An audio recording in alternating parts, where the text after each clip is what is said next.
शतपावली म्हणजे नेमकं काय? कारण बरेच जण रात्री जेवल्यानंतर म्हणतात की आम्ही अर्धा तास चालतो, पाऊण तास चालतो किंवा फक्त 100च पावलं चालतो किंवा जेवणानंतर लगेचच उठतो आणि ताटावरून उठतो आणि लगेच 200-300 पावलं चालतो. सो शतपावली ही फक्त रात्रीच्या जेवणानंतरच करावी असं काही नाहीये. दिवसभरामध्ये तुम्ही केव्हाही जेवण घेतलं तर जेवणाच्या 10-15 मिनिटांनंतर तुम्ही चालायला सुरुवात करा.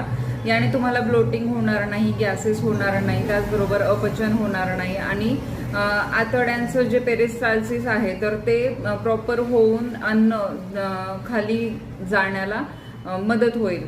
त्याचबरोबर अर्धा पाऊण तास चालणं म्हणजे शतपावली नाही, कारण त्याने काय होणार आहे, पूर्ण जेवल्यानंतरचं जे ब्लड सर्क्युलेशन तुमच्या आतड्यांकडे जायला हवं तर ते सर्क्युलेशन सगळं पायांकडे किंवा हाताकडे जाईल आणि त्याने प्रॉपर ब्लड सर्क्युलेशन GITला न मिळाल्यामुळे त्याने indigestion, improper metabolism, improper assimilation वगैरे होण्याचे चान्सेस असतात.